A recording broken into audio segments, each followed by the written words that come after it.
Damos, Señor Padre, a tu siervo, Señor Padre, Señor, con todos los que estamos aquí, Señor, para aprender, Señor, y conocer de tu palabra, Señor.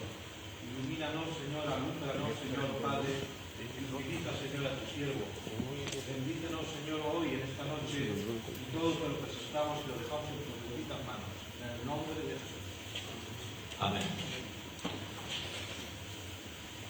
Nos vamos a la página 20, no sé si tenéis la misma página, pero comenzamos con la unión hipostática.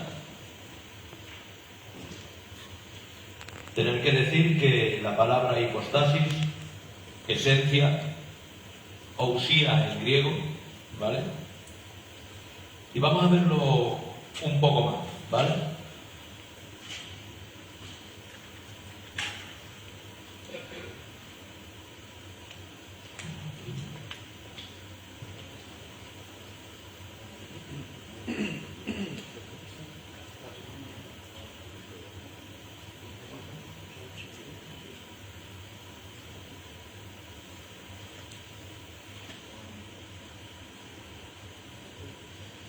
Si podemos decir, ¿qué es la hipostasis?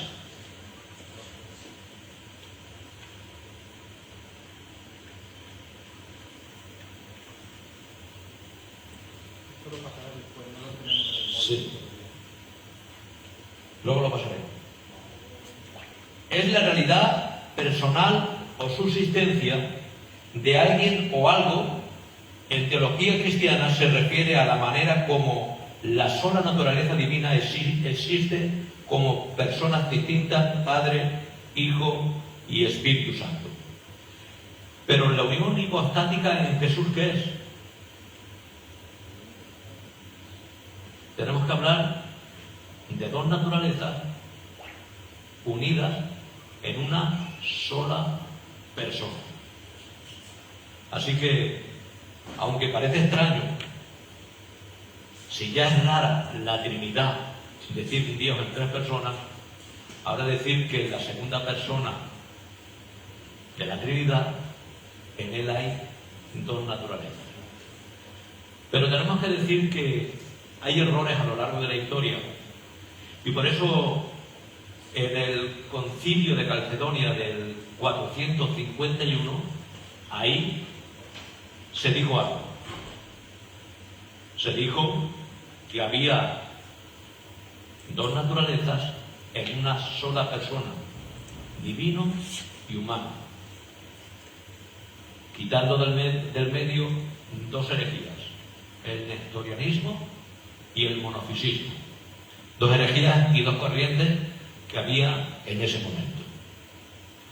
Vemos el desarrollo histórico, siglos I y II.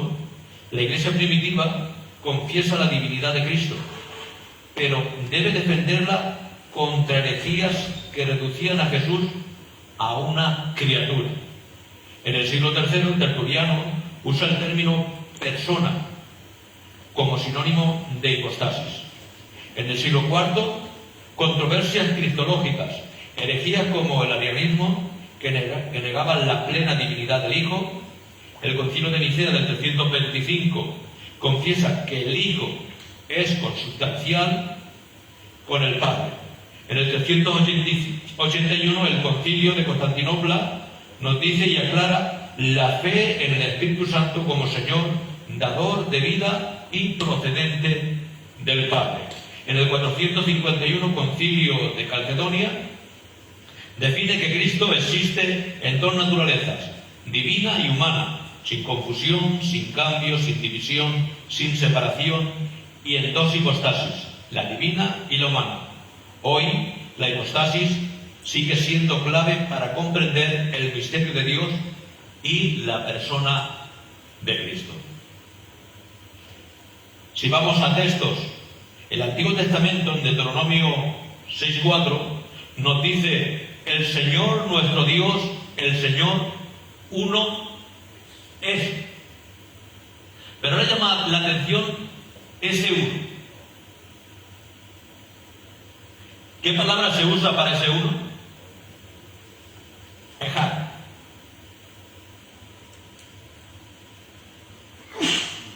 Y Ejad es unidad compuesta. Lo mismo que usa y serán una sola carne, hablando del hombre y la mujer, y usa también la palabra echad. Hay otra palabra para que es singular, para la unidad absoluta, y es esta: Yahid. Y ese Yahid es unidad absoluta. ¿Dónde podemos ver esa unidad absoluta? Cuando dice tu único, cuando habla de Isaac, que es el hijo de la promesa, tu único hijo, y usa la palabra Yahid, hablando que para Dios el único hijo que iba a ir en cuanto a la promesa ni era Ismael, ni era lo que iba a tener después, sino que era el único. Y es una unidad absoluta. Entonces tenemos que decir que cuando el que escribió, inspirado por Dios, Números 6:4, y usó la palabra echad, estaba hablando de una unidad compuesta.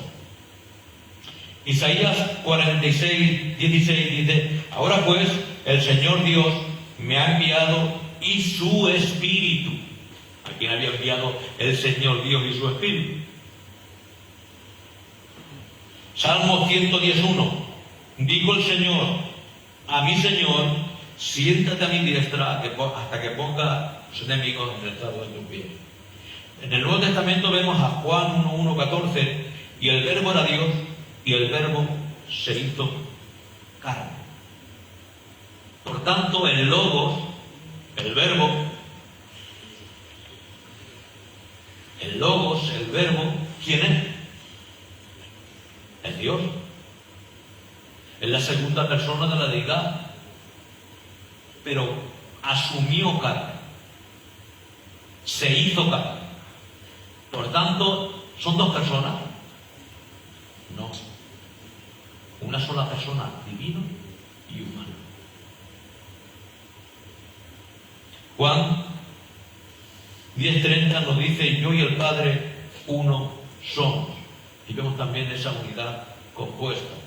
Mateo 28:19, bautizándose en el nombre del Padre. ¿Qué dice? ¿En los nombres o en el nombre? Singular. En el nombre del Padre, del Hijo y del Espíritu Santo. Lo normal es que dijeran los nombres, pero no dicen los nombres, porque es un Dios en tres personas.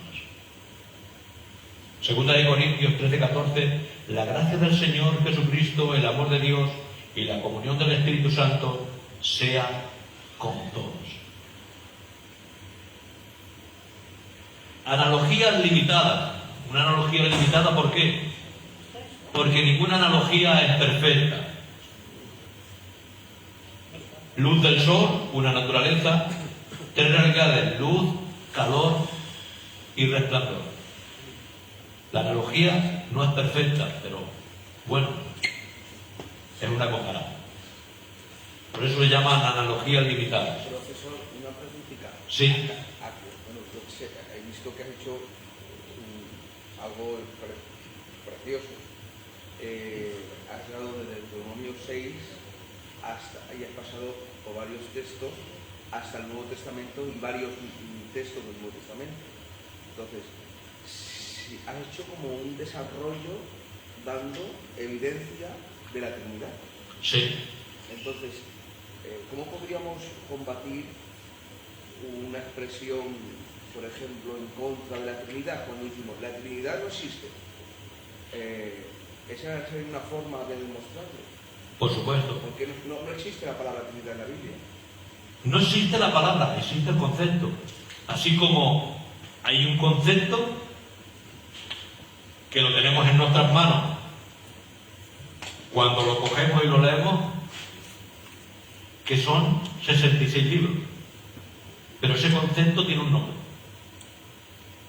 Pues esos 66 libros tienen un nombre. ¿Cómo se llama? Biblia. Pero ¿está la Biblia en la Biblia? ¿Tenemos que decir que no existe la Biblia? Así como la palabra cristología no está en la Biblia. Pero el estudio de la persona de Cristo. Y hay un montón de conceptos que se desarrollan en la Biblia, que son reales, y se le ponen nombres para el estudio y para señalarlo. Entonces, decir que la Trinidad no existe, podemos decir que el concepto existe, y lo hemos visto a la luz de ¿qué? De la palabra. Eso es lo importante. Tenemos que decir que tienen que hacer malabares para decir que no hay un Dios en tres personas. Porque hacen un Jesús ventríloco que está bautizándose y habla a sí mismo y una voz, este es mi hijo amado en cual tengo complacencia. Entonces hacen un Jesús ventríloco. Entonces tenemos que decir que tienen que hacer malabares para el decir, y dijo Jehová, que Jehová te reprenda. ¿Y quién es el Jehová que dice que Jehová te reprenda? Pero tenemos que decir que la Biblia nos indica y nos señala, porque la revelación ha sido progresiva, pero desde el principio, ya en Génesis, tenemos que decir que apunta bien claro el hagamos, que muchos quieren añadir esa palabra como el verbo majestático de poder, que se le daba a los reyes, a la majestad, que siendo un rey pues se le daba esa autoría de majestático, de plural. Pero en cambio vemos que no, porque ese hagamos habla del Padre y del Hijo y encima muestra una tercera persona que se movía sobre la faz de las aguas. Y esa tercera persona la vemos en la faz de las aguas en Génesis capítulo 1 y la vemos otra vez en la faz de las aguas en el último capítulo de la Biblia, en el capítulo 22, nos dice: y del trono de Dios y del Cordero salía un río limpio. Ahí tiene el Espíritu Santo.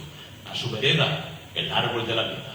Por tanto, vemos que comienza dando vida en el capítulo 1 y lo vemos en su final dando crecimiento al árbol de la vida. Así que no se puede romper ni quitar del medio lo que se ve. Y es lo que tenemos que entender. Tenemos que decir que, ¿por qué es importante?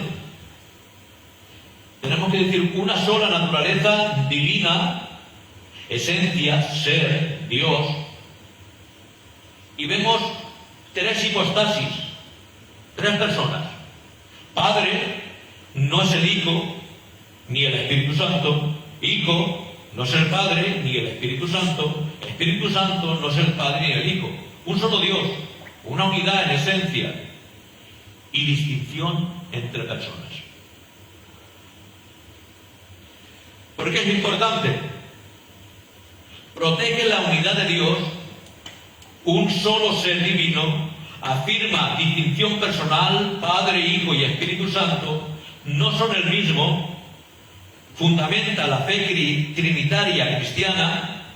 Explica la encarnación del Hijo de Dios y asumió naturaleza humana sin dejar de ser Dios. ¿Dejó alguna vez Cristo de ser Dios? Jamás. Por eso hoy, esta tarde me hacían una pregunta y me decían: ¿sabía Jesús cuando era niño que era Dios? Y van a la lógica y la filosofía. No, no lo sabía. Una cosa es que limite y otra cosa es que lo supiera o no lo sabía, o no lo supiera. ¿Cómo no va a saber que es Dios? Si un feto que se presenta delante de él, dentro del vientre de Elizabeth, salta. O sea, que lo sabía el feto y salta de gozo, pero él no lo sabía.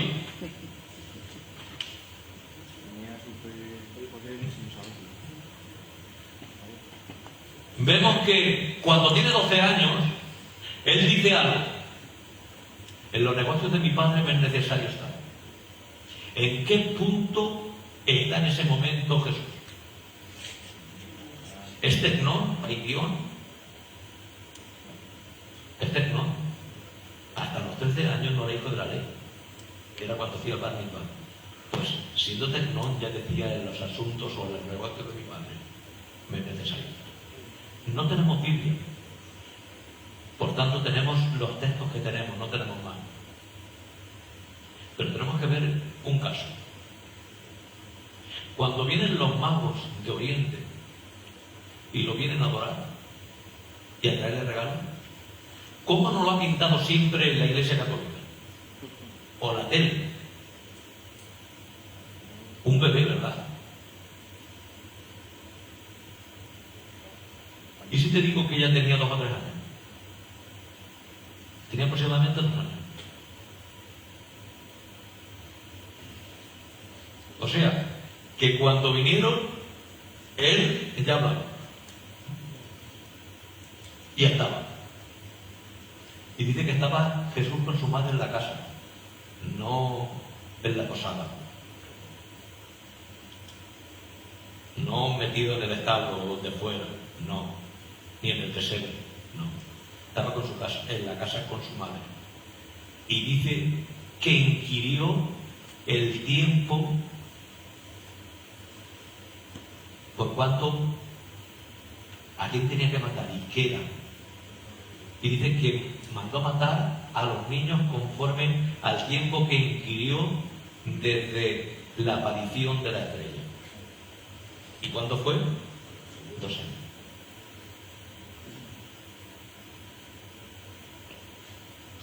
¿Por qué digo esto? Porque cuando vinieron los magos, que eran gente de ciencia, no que eran magos de estos de que hacen, eran astrólogos y gente de ciencia, y vinieron allí a adorarle porque entendieron que había nacido el Salvador. ¡Qué tremendo! Que conociendo las Escrituras, porque eran gente de Babilonia y de aquellos pueblos donde había estado el pueblo de Dios, habían inquirido la Escritura y por medio de ellas y la ciencia decían que había nacido el Rey.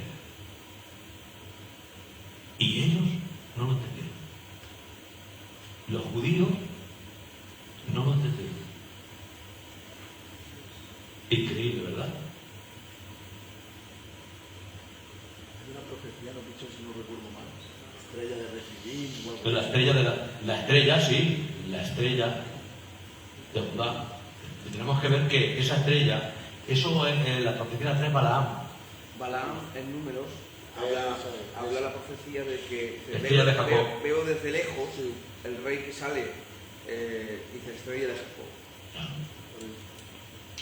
Y vemos que por esos asuntos ellos saben, los magos, que esto tenía que suceder. Pero vemos que incomprensiblemente, ¿quién no lo sabe? Bueno. Ellos. Los judíos, los que tenían las Escrituras.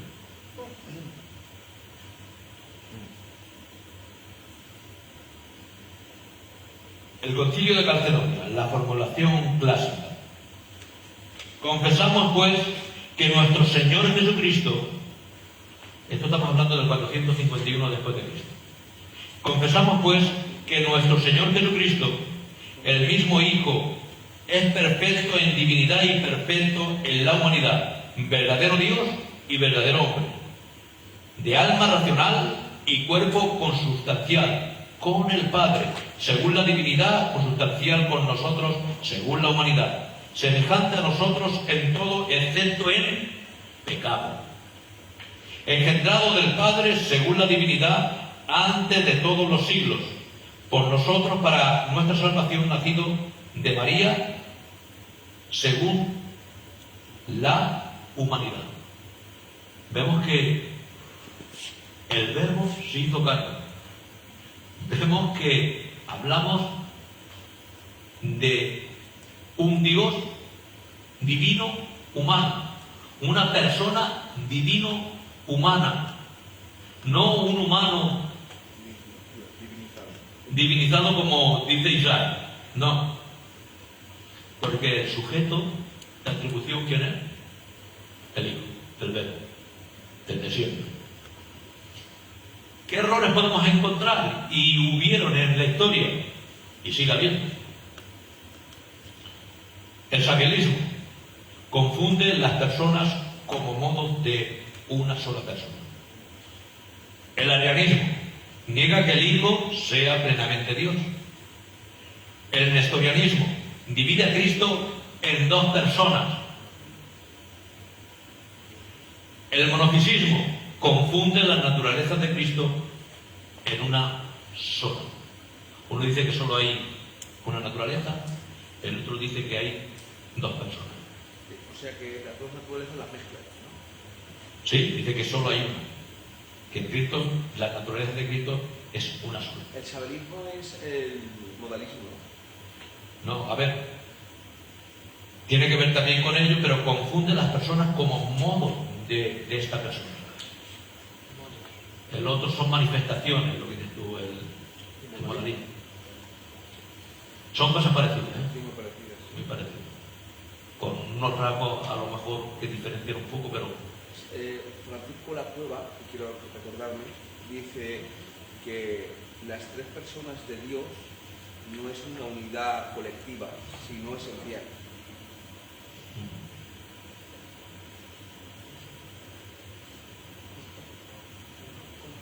vemos ahora el tiempo en la historia, ¿no? Es lo esencial. John, Sí. y esa creencia que tienen, creo que son los, no sé si son los griegos, que Jesús es un semidios, ¿eso qué nombre recibe? ¿Qué nombre, como has dicho, varios tipos de Sí. creencias, qué nombre recibe esa creencia?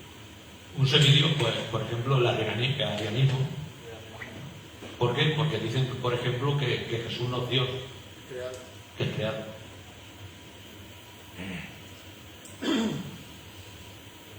Siglo I y II. La Iglesia primitiva, la confesión de fe en Cristo como Hijo de Dios, los padres apologistas defienden esta fe. Siglo III. Tertuliano usa el término persona como sinónimo de hipostasis. Siglo IV. Controversias cristológicas, arianismo y modalismo. 325. Concilio de Nicea, el Hijo es consubstancial con el Padre.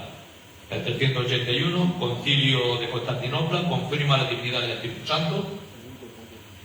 451, Concilio de Calcedón defiende que Cristo es dos naturalezas y dos hipostasis. Decir también que en el 381 ese concilio también es importante. ¿Por qué?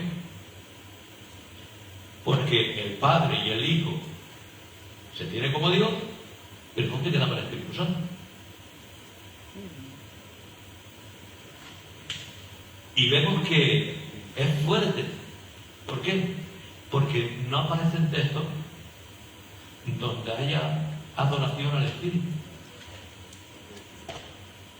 Pero sí que hay textos donde, por ejemplo, en el hecho de Ananías y Zafira, que habían mentido al Espíritu Santo, habían mentido a Dios.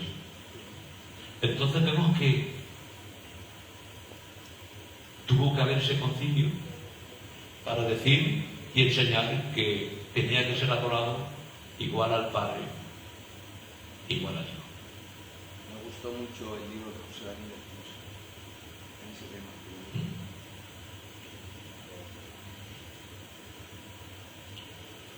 Actualidad, la doctrina de la hipostasis sigue siendo el pilar, como hemos dicho, de la fe. En Cristo, el Hijo de Dios asumió la naturaleza humana sin dejar de ser Dios. Y ahora vamos a una pregunta clara. ¿Y cuál sería la pregunta? ¿Cómo puede Dios ser uno y al mismo tiempo tres? Y la respuesta, por la hipostasis, una naturaleza en tres personas. Y tenemos que ver y decir, ¿entendemos perfectamente este misterio? No. Lo aceptamos. Más bien, ¿verdad? Porque la Escritura Escritura lo muestra. Pero nuestra mente, pues, no llega o alcanza tanto. Por tanto, más que entenderlo bien perfectamente, tenemos que ser humildes y decir que lo aceptamos. ¿Una naturaleza o una esencia? A ver, cuando hablamos de una naturaleza, estamos hablando en sí de lo que es, en cuanto a esencia, es usía, es persona. Entonces no podemos mezclar. Tenemos que tener cuidado simplemente con eso. Cuando hablamos de una misma naturaleza con Dios, sí que puede ser naturaleza divina, que tiene persona, pero la naturaleza humana no es persona, es impersonal. Y claro, también es fuerte decir que la naturaleza humana, teniendo espíritu, alma y cuerpo, es impersonal. La persona habla del Hijo, claro. Pero es porque hay una persona divino-humana. Por eso tenemos que decir, como también estamos diciendo, que es fácil de entender. No. Una pregunta. En 1 Corintios 15:24 dice, luego el fin cuando entregue el reino al Dios Padre, cuando haya sufrido todo dominio, toda autoridad y toda potestad. ¿En qué forma se...? Sencillamente, ahí lo podemos ver un contexto en Juan 17, en la oración sacerdotal. Devuélveme la gloria que tuve contigo antes de que el mundo fuese. Y sigue diciendo, y ya no incluye solo al Padre, sino también nos incluye a nosotros. Que sean uno como tú y yo somos uno. O sea que nosotros, ¿qué vamos a hacer? Uno, ¿por qué? Porque somos la amada, somos la esposa, somos el cuerpo y Él es la cabeza. Por eso tenemos que decir que sencillamente está hablando del futuro en el cual que Él vino a hacer algo preparado desde antes de la fundación del mundo, como dice Primera de Pedro 1:20, como un cordero preparado desde antes de la fundación del mundo. Es decir, ya hubo un consenso antes de la fundación del mundo de quién tenía que venir a salvar a la humanidad y quién tenía que asumir un cuerpo de carne. Y eso es fuerte. Por eso vemos los salmos, como el Salmo 40, sacrificio y ofrenda no quisiste, como dijimos la semana pasada, has abierto ¿qué? Mis oídos. Pero cuando vamos a Hebreos 10, ¿qué dice? Sacrificio y ofrenda no quisiste, has preparado cuerpo. Hablando del siervo voluntario, unido a Filipenses capítulo 2, siendo igual a Dios, no hicimos esto como cosa que aferrarse, sino que se despojó tomando ¿qué? Forma de siervo. El esclavo voluntario. Del doble. Entonces hemos visto ya el término hipostasis. Pero ahora vamos a dos términos que llaman la atención. ¿Quieres el libro mejor? Ya que esto no está en el libro. Este sí. Tampoco. Ahora este otro salió del libro. No, para que lo quieras mejor. No está ahí. Vale. Es una palabra que seguramente no la habéis escuchado aún, pero vamos a analizarla. Quiero yo, a ver.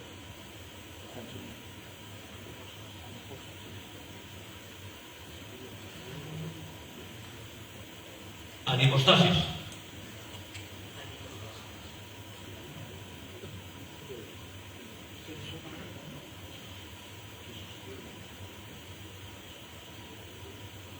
Así que, dice, como la humanidad de Jesús existe en la persona divina del Verbo, vamos a analizar estos términos técnicos desarrollados en la teología del siglo V y VI, tras los concilios de Calcedonia.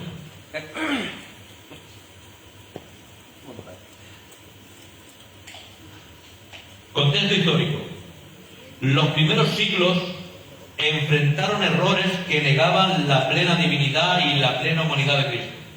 Como hemos dicho, el concilio de Calcedonia, el 451, definió la fe cristiana uno, el mismo Hijo, nuestro Señor Jesucristo, perfecto en la divinidad y perfecto en la humanidad, Dios verdadero hombre y verdadero compuesto de, como hemos dicho, de alma racional y cuerpo consubstancial del Padre según la divinidad, y consubstancial a nosotros según la humanidad, semejante en todo a nosotros, excepto en qué? El pecado.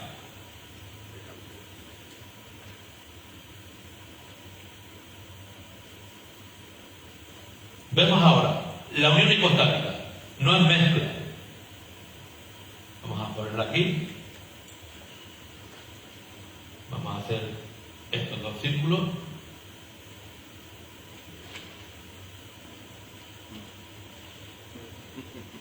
No mezcla. Le falta uno para un... No, ni confusión.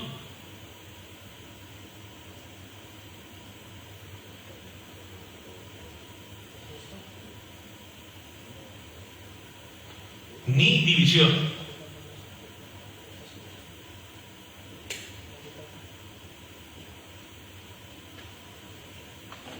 La naturaleza divina.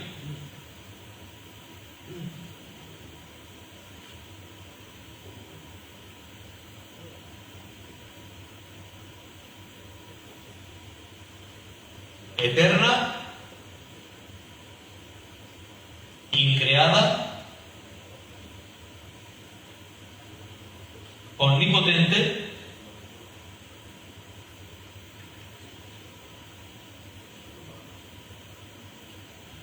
e inmutable.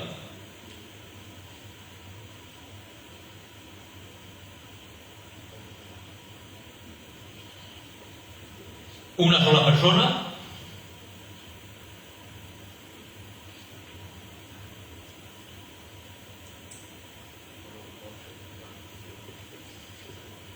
hipostasis,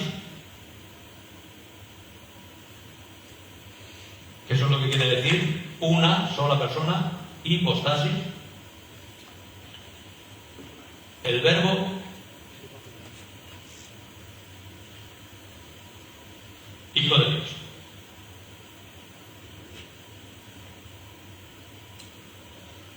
Por tanto, ¿quién es la única persona? El verbo, Hijo de Dios. Pero asumió otra naturaleza, naturaleza humana.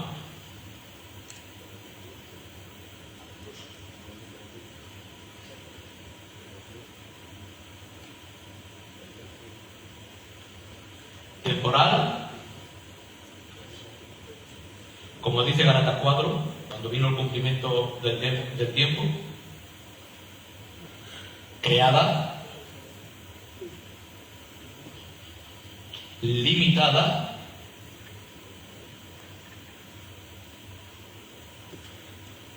inmutable.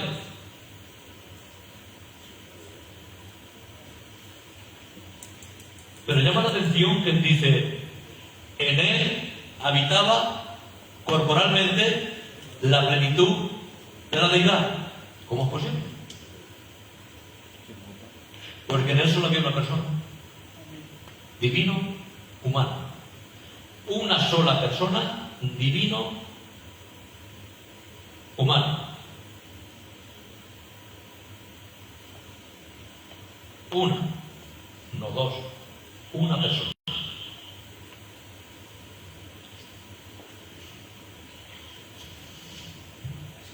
Lo de corporalmente, ¿qué quiere decir con corporalmente? Porque, a ver, ¿quién habitaba? ¿Quién era la persona que habitaba en el Cristo? Dios. Era solo una persona, que era divino humano.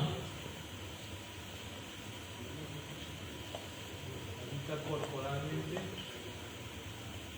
¿Sabe lo que decía Francisco de la Cueva? Que cuando asumió la naturaleza humana, era como cuando haces un jersey y te lo pueden hacer y ponértelo tú, o te lo pueden hacer directamente tú. Y dice que desde la primera puntada ya era la persona divina, con la naturaleza divina, que estaba siendo cosido encima. Por eso dice que cambió de forma, ¿no? Tomó de forma. Siendo igual a Dios, pero en él habitaba corporalmente la plenitud de la deidad. ¿Por qué? Porque era una persona divino y humano.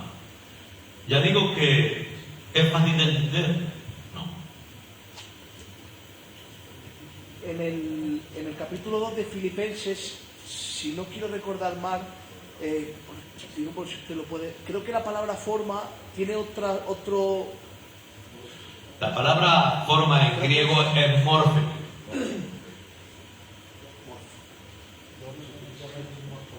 Sí. ¿Qué es forma? Sí.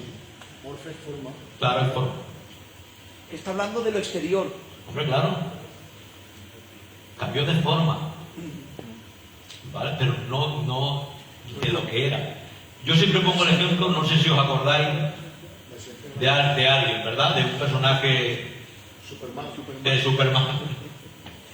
Yo lo decía porque yo estuve mirando, estuve informando un poco y creo que había otra palabra, si no me equivoco, que era schema, que hablaba de lo interior, de la esencia, por así decirlo. Pero es morfe la que usa en... Ahí usa morfe y usa eso. ¿Qué problema resuelve? Evitan que la humanidad de Jesús sea independiente de Dios.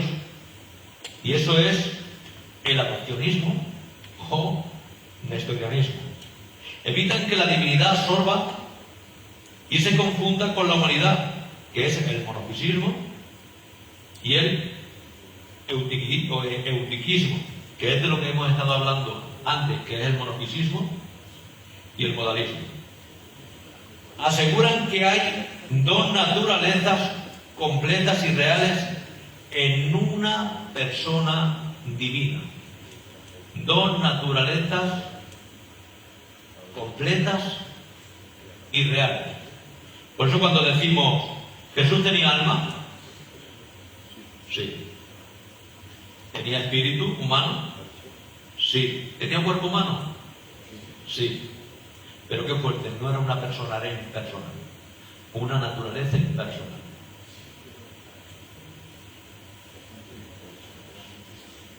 Claro. Y eso ya te rompe. Que Jesús no era una persona. Es lo que me dice, ¿no? La naturaleza humana no, era la persona divina humana. Sí que era persona, pero en cuanto al verbo. En sí, era una persona divina humana, que hemos dicho. No dos personas, es que asumió naturaleza, no asumió persona. Porque ahí viene ya y nos vamos a una herejía. Él ya era. O sea que el sujeto de atribución fue el verbo que asumió naturaleza humana. Y esa atribución está en la única persona, que es el Hijo de Dios. O sea, no hay más. Y esa naturaleza no conlleva una personalidad. Es naturalidad. Ahora vamos a lo que es la palabra que hemos puesto ahí, anipostasis. ¿Qué quiere decir esa palabra? Significado: la naturaleza humana de Jesús no existe por él misma o por ella misma, como una persona humana independiente, antes o durante su unión con la naturaleza divina. Es decir, sin hipostasis propia, sin persona propia. ¿Por qué? Porque subsiste en medio de qué, o por medio de qué, de la persona divina. Se puede decir con libertad. Es que, ¿sabes qué pasa? Que en la teología a veces se cuesta decirlo, pero se puede decir con libertad que la naturaleza humana de Jesús era impersonal. Claro. Es que lo que estamos diciendo es impersonal.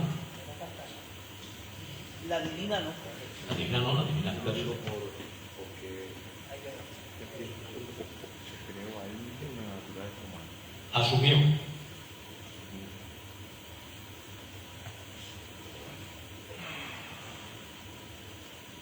Asumió, y el que asume, ¿quién es? El verbo. Entonces, no dependía del que asumió, sino del que asume.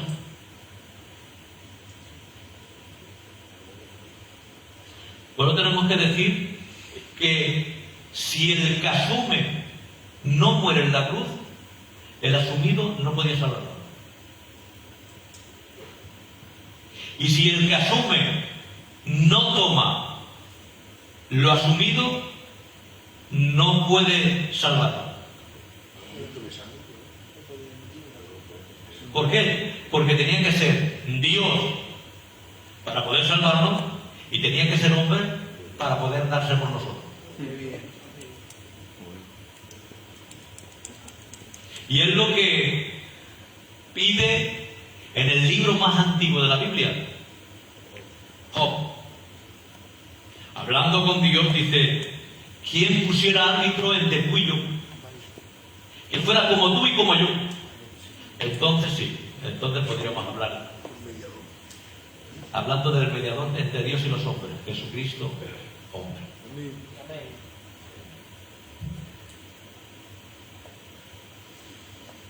Una pregunta, es que como estamos en el tema, es que cuando estos temas es que mola, ¿no? ¿No molan estos temas? Una pasada. Cuando el Espíritu Santo hace la obra en María, el que sustenta la santidad de los santos que nacerá es la persona del Verbo. Por supuesto. Tenemos que ver que ¿por qué es santo lo que hay ahí? ¿Por qué? Porque nunca es el hombre hecho Dios. Es el Dios hecho hombre, tomando la naturaleza humana.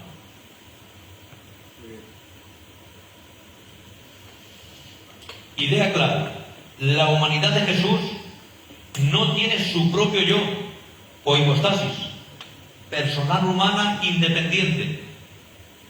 No hay dos personas, una divina y otra humana. Hay una persona divino-humana.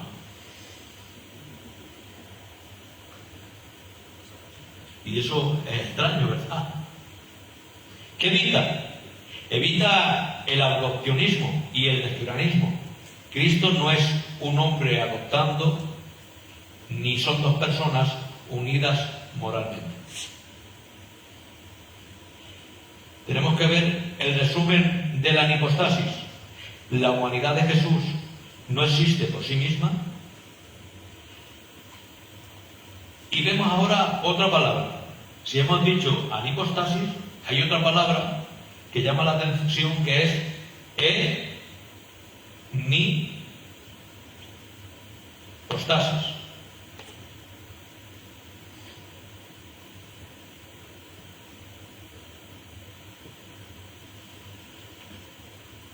Otra palabra. ¿Qué quiere decir en hipostasis? La humanidad de Jesús existe en la persona divina del Verbo.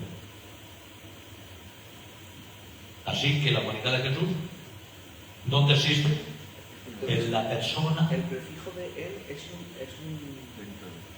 En persona. una preposición. Eso, como tú has dicho antes, que la naturaleza humana es en personal. Ahí vemos la palabra enipostasis. Resultado: un solo Cristo, una sola persona, dos naturalezas, sin confusión ni división. Y vamos a esta enipostasis. ¿Vale?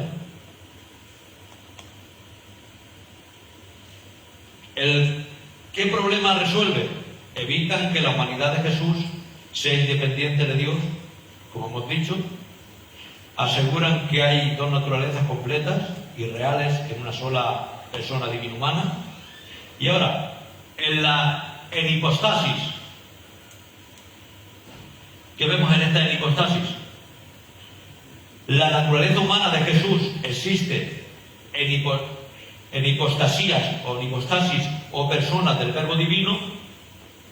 El propósito: garantizar que aunque la humanidad no es independiente, en hipostasis sigue siendo una humanidad real, completa y verdadera. En la idea tenemos que ver que la naturaleza humana de Jesús encuentra su existencia personal, su identidad y su sustento en la persona divina del Hijo de Dios, No es una apariencia, sino una humanidad verdadera asumida por el Verbo. ¿Qué evita? Evita el monofisismo y el eutequismo. Vemos que en la línea histórica del tiempo del siglo V, controversias cristológicas que hemos dicho, en el 431 después de Cristo, el concilio de Efeso condena a Nestorio y afirma que María, y aquí llama la atención algo, que María es Theotokos. Esto se ha, después, como se suele decir, se desorbitó. Pero decir que María es Theotokos, ¿por qué? Porque el que nació de María, lo que nació de María era Dios. Entonces no era por decirlo así, el concepto no era divinizar a María, era divinizar ¿a quién? Al que había nacido de María. Pero eso se salió de... Está simplemente refiriéndose a reconocer. Eso estamos hablando, de reconocer que lo que había nacido de María era Dios. Es el concilio de Efeso, ¿no? Sí. En ese concilio, entonces, el concepto era, la palabra Theotokos estaba para dar origen A que el que había nacido de María era Dios. o sea, pero sí, que Luego se rompe y viene la adoración, la suben a los altares y todo lo que pasa. Pero en primera instancia lo que quieren hacer los obispos en ese momento y el resultado que después se origina no es el que se tenía que hacer, pero es declarar que lo que había nacido de María era Dios. O sea, el Theotokos en ese momento era una verdad. Era una verdad, ¿vale? Por eso es bueno también entender los conceptos desde su origen, aunque luego se perviertan o pase lo que pase, pero el origen era este. Sí, lo que luego estiran y transforman es la corredentora. Vale, eso es. Pero como pasó con... ¿Qué pasó con... Cuando empieza la Reforma? Vemos que Martín Lutero tacha profundamente, y tan profundamente los tacha a los judíos, que luego cuando los nazis acaban con los 6 millones de judíos, dicen que habían seguido su doctrina.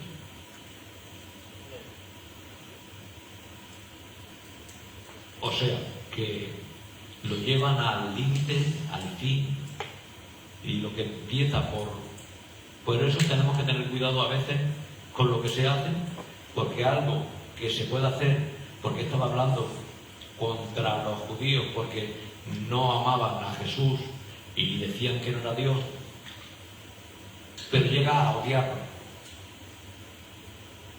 Aquí pasó algo. Por decir que Jesús era hijo de Dios, luego surgen otras cosas que tenían que haberse quedado ahí, no ir más allá.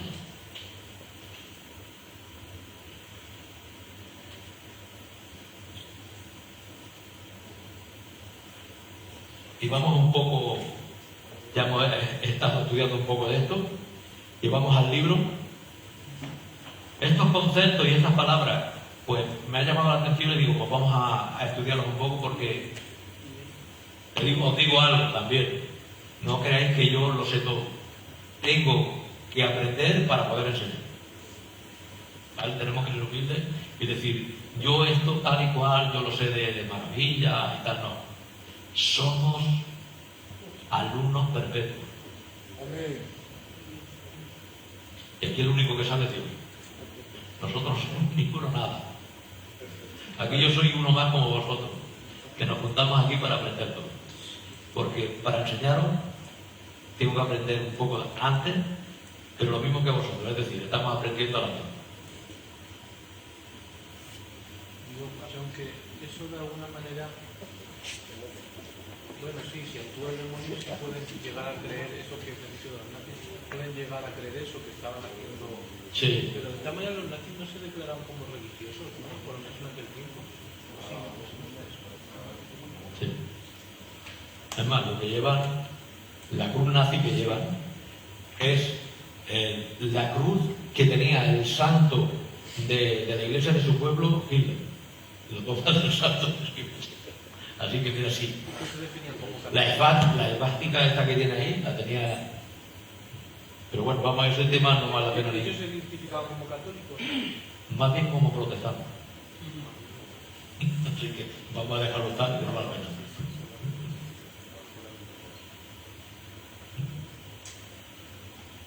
Así que Sí, claro. Alemania, Si se agarraban a eso, claro. Pero te digo yo que siempre cuando se va a los extremos siempre son malos. Sabes que nosotros somos pentecostales, ¿verdad? Pues el pentecostalismo extremo es un peligro. El calvinismo extremo es un peligro. Los extremos siempre son malos. Los gitanos extremos también son humanos, son bichos. Porque quieren gitarizar todo hasta lo de Dios. Así que los extremos son malos en todo. Vemos a ver un creyente extremista. Yo oro y ayuno, lo tiempo tal y cual, y tanto se había metido en lo que tenía que hacer, que había perdido lo principal, amar a Dios y al prójimo. Por eso digo yo que los extremos son muy malos. Así que no vamos a ser extremistas.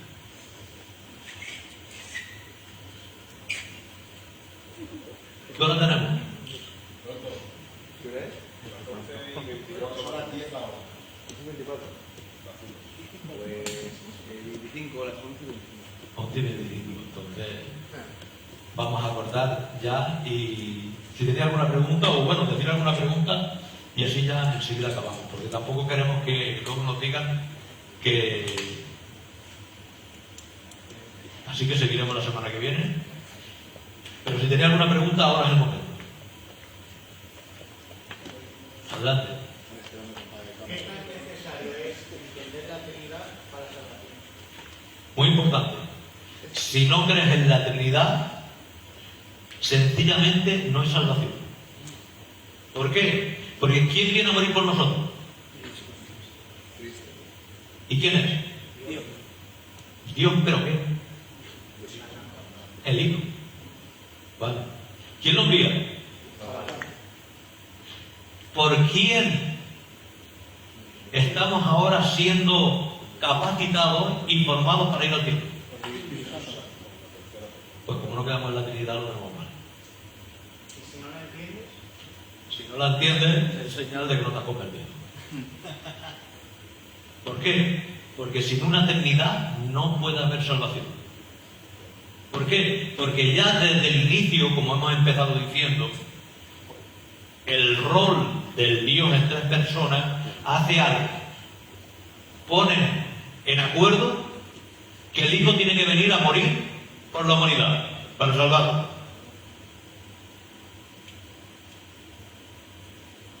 ¿Quién tiene que venir? El Hijo. Por tanto, ¿quién tiene que hacer la obra redentora? El Hijo. Pero si no creemos en un Hijo, ¿cómo podemos ser salvos? Es como hemos empezado diciendo antes. Y si no asume humanidad, no puede ser nuestro sustituto.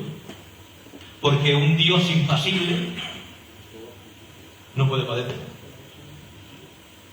Pero un hombre que no es Dios no puede salvar. Entonces tiene que unirse en una persona a lo divino y lo humano para poder salvar. La teología de salvación normalmente, claro, si no hay eternidad, no hay salvación, por eso es propio. Es verdad que exige que Jesús lo recibamos como Señor y Salvador. Eso es una exigencia de la doctrina de la salvación. No exige que al principio de la fe entendamos completamente la Trinidad, pero sí exige que en el desarrollo de tu fe la entiendas. Hemos dicho algo. Son dos ordenanzas las que hay primeras para un cristiano. Las dos ordenanzas son el bautismo y la Santa Cena, que es la comunión de la Iglesia, recordando su muerte y pasión, su pronta venida. Pero hay un bautismo. ¿Y cuál es la fórmula del bautismo? En el nombre, como hemos dicho, singular, pero tres personas: el Padre, del Hijo y del Espíritu Santo. Luego hay algunos que toman el texto de Hechos y bautizaban en el nombre de Dios. ¿Por qué? ¿Por qué resalta ese nombre? ¿Qué habían hecho los judíos? Matar a Jesús. Entonces aceptar al Padre era muy fácil. ¿Pero a quién tenían que incluir en el bautismo? A Dios. Por eso nombra que tienen que ser bautizados en el nombre de Jesús, para que ese nombre no fuera sacado. Pero tú vas a lo que es la patrística y ves que desde el principio la forma de bautizar de la Iglesia era en el nombre del Padre, del Hijo y del Espíritu Santo. Por tanto, ¿qué tenemos que asumir? Pues como hemos dicho, no la palabra, porque llámale como quiera, pero quiere llamarle un Dios entre personas, llámalo, o llama Padre, Hijo y Espíritu Santo, y no le llamas el nombre que se le ha puesto, porque no te gusta. Pero el concepto existe y es real. Tenemos un Dios entre personas. Como aquel que dijo, el que salva es el Padre, el Hijo es el que redime, y el Espíritu Santo el que ejecuta hoy en nosotros, o el que implica en nosotros esa salvación. Cuando vamos a Pedro, lo explica muy bien: escogidos según la presencia de Dios Padre, pero para aquí, para ser rociados por la sangre de Jesucristo y santificados por Dios por el Espíritu. Vemos ahí cómo Padre, Hijo y Espíritu Santo son necesarios. Una pregunta. Hablando de la voluntad, imagino que será la pregunta que la habrán preguntado muchas veces, pero yo tengo esa duda porque me la han hecho alguna vez y no sabía responder exactamente. Cuando en el Getsemaní Jesús dice, no se haga mi voluntad sino la tuya, ¿qué es lo que acontece ahí, profesor? Ahí sencillamente estaba pasando algo. No se haga mi voluntad sino la tuya. Estaba manifestando que en él había humanidad y que había voluntad. ¿Por qué? Porque tenía alma. El alma contiene intelecto, sentimiento y voluntad. Por tanto, hay una herejía que se llama el monoteísmo, en la cual indica que solo tenía una voluntad, pero es una herejía. Es decir, eso está ahí bien claro, la herejía del monoteísmo. Entonces, tenemos que decir que ¿cuántas voluntades había? 2. Pero él era el siervo obediente, el siervo voluntario, y como hemos dicho en otras ocasiones, ¿el esclavo voluntario tenía voluntad? Sí. ¿La ejercía? No. Porque voluntariamente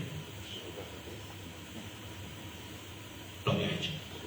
Por eso le dice al Padre, no sea mi voluntad. Dice si es posible, es como alguien que habla con su Señor. Si es posible, pásame esta copa. No dice la copa,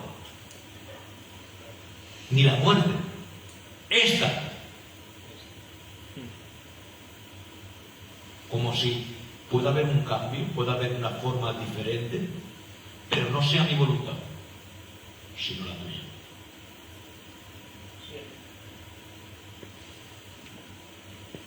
Así que vemos que él decía, de la copa que yo he de beber, podéis beber. Ya hablaba de la copa que tenía que beber. Y además, él fue nuestro copero, como he dicho en alguna ocasión. El copero era aquel que bebía antes de su Señor para que no hubiera muerte ni enfermedades, ¿verdad? Para que no cayera envenenado. Pero nuestro Cristo hizo de copero más fuerte, sabiendo que había veneno en la copa. Y se la bebió, ¿verdad? Y hizo el efecto, porque murió. Es como decimos siempre, Dios no puede morir. Pero como hemos dicho que había solo una persona divina humana, el que muere en la cruz es Dios. Sí. ¿Qué podemos hacer entonces? Porque era necesario que fuera hombre para que pudiera morir. Porque era necesario que fuera Dios para poder salvar.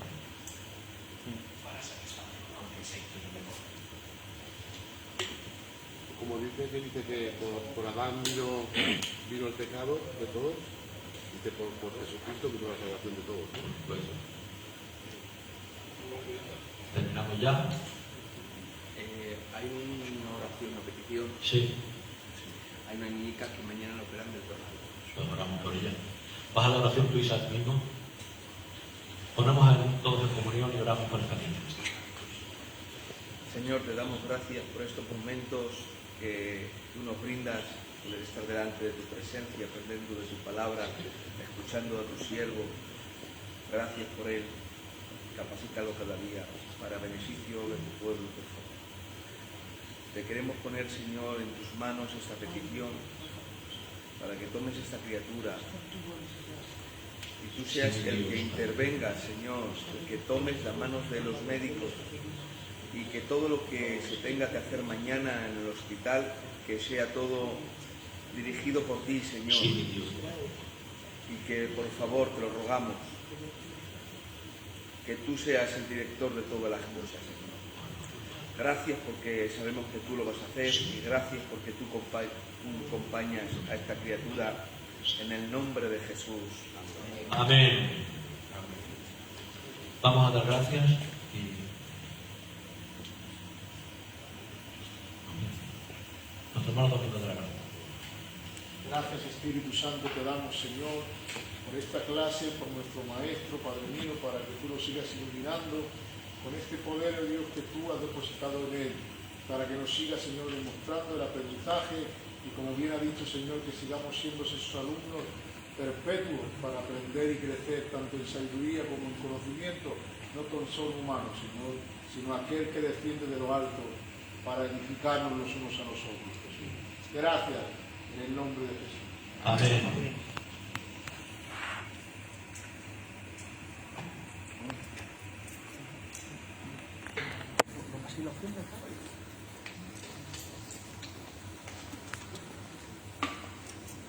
Una pregunta, ahora que no vamos aquí.